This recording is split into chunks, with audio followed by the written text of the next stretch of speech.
Can anyone tell me what sin means? Yes, teacher, I can tell. Sin is when someone does something wrong or bad that goes against what God wants. It's like breaking a rule that God has given us. Telling a lie to others is a sin. Stealing someone's property is also a sin. Killing someone is also a sin. And if I am right, it is a mortal sin. Sin causes guilt and sadness. Very good. You have answered quite well. And of course, you are right. Now, can anyone tell me what a sinner should do to come out of the guilt of committing a sin? A sinner must confess his or her sins to a priest and get absolved. Quite right. Now, can anyone guess what will happen if a sinner hides his or her sins? He will go to hell of his death. He will go to hell. Let me tell you a story today.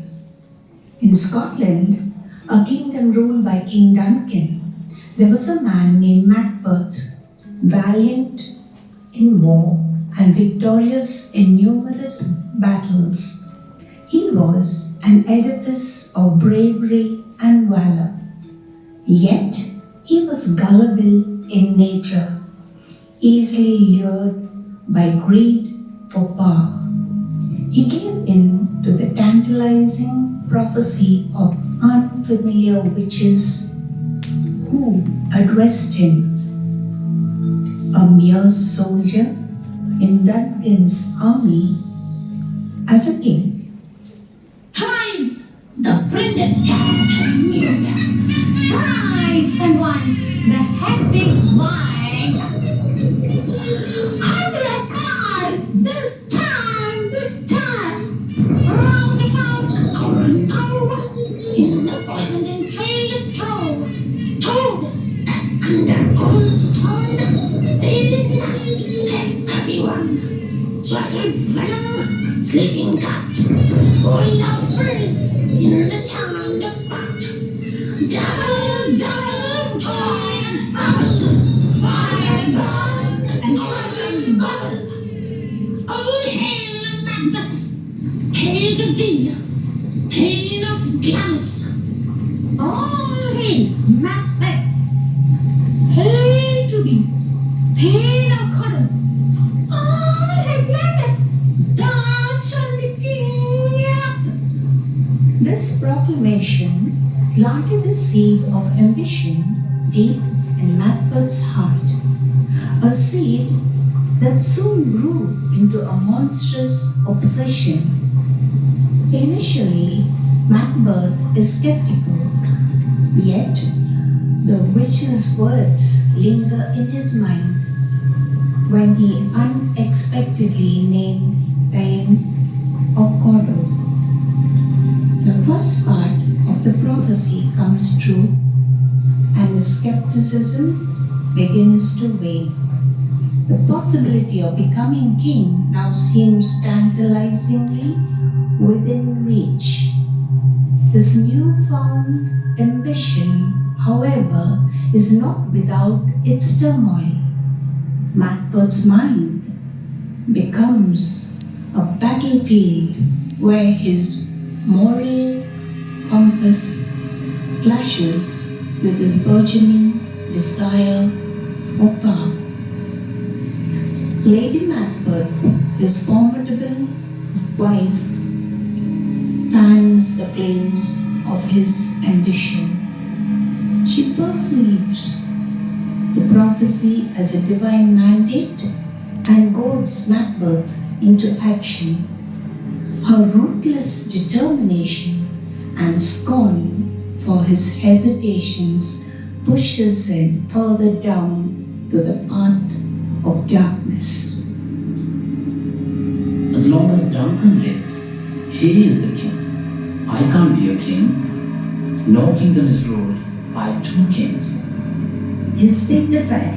You should not wait until his abdication to succeed him. You should rather snatch the kingdom from his hands. After all, a brave one should kill the rival and take the crown. What is in your mind? I get the smell of evil. Let's kill the king. Let's kill Duncan.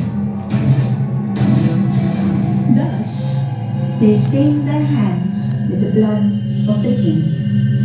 Macbeth did become the king and Lady Macbeth the queen, but their royal status taxed their peace of mind. Both suffered mental illnesses due to their hidden sin and guilt.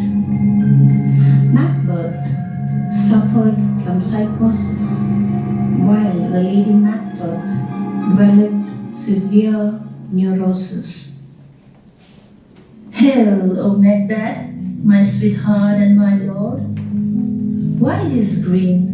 Where's the green? That charisma, that allure, that appeal? Why is melancholy and gloom on the face of my beloved? My heart is deluged by a sense of guilt. The heinous crime against the innocent haunts me. What a pity for me. Oh, my brave king, the men of Scotland do not know that the conspiracy was ours. No one knows about our crime. It's buried in the depths of secret. This secret is hard to bear. My heart is tormented. It can't bear any longer.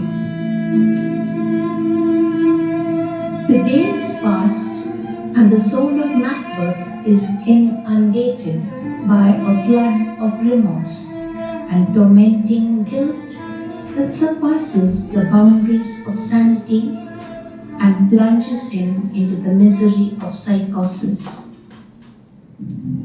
Macbeth is haunted by ghosts conjured by the guilt suppressed in his mind. He begins to experience hallucinations and delirium. The ghost of Duncan confronts him in his imagination. My guests, you grace us with your presence. Please enjoy the feast and let the wine flow freely.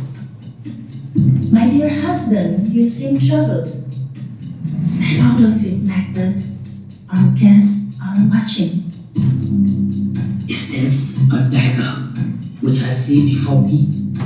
No, it is Duncan's ghost. Thou canst not say I did it. Never shake thy glory locks at me.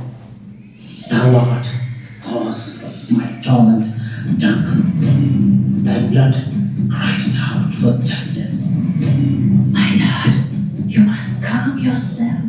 The guests are watching. Very sight of you is abominable and reminds me of the stinking blood of an old haggard man. Duncan, flee from my sight.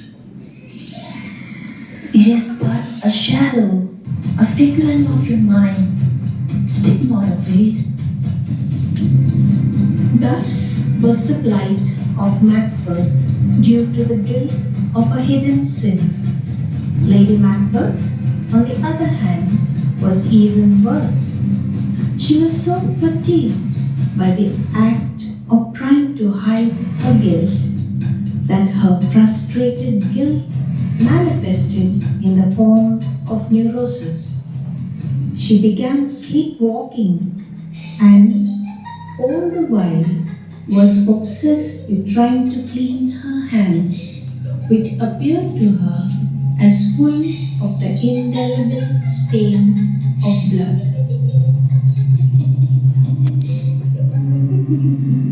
Round down spot, out of six. Two. But then decide to do it. Help is murky. Final soldier in the field. What need we fear? Who knows it when none can call our power to account? Who would have thought the old man there's so much blood in him.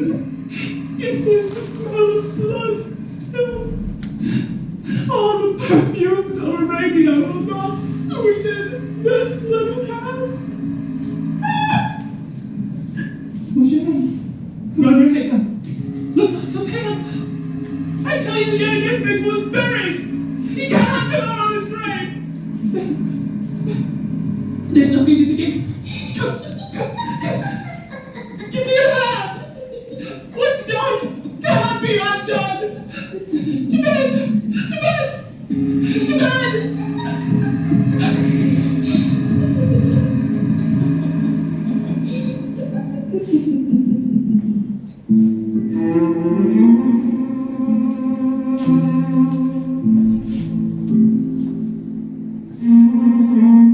No sin is forgiven until restitution is made.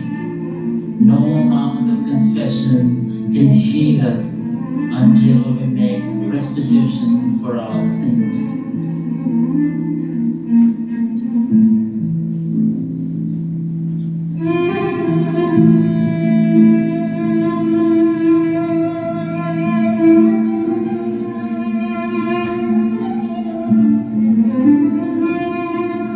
Thus, they suffered mental agony filled with hallucinations and OCD until they finally met with their miserable death.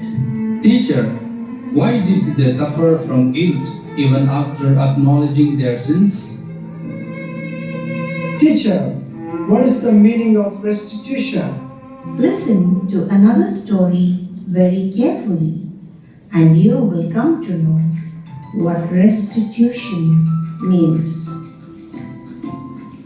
There were two notorious boys in a classroom, Master White and Master Brown. They had a classmate named Master Blue, who was the simplest boy in the class. The boy had two beautiful perfumed erasers which no one else had. Everyone liked those erasers and wished they too had them. But they didn't have the money to buy those, for the erasers were expensive.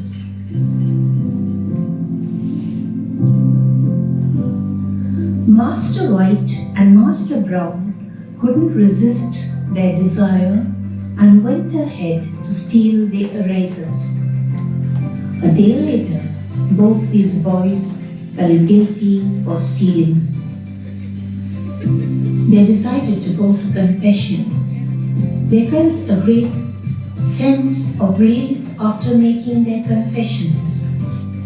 Master White approached Master Blue and returned him his eraser, while Master Brown didn't bother to do so.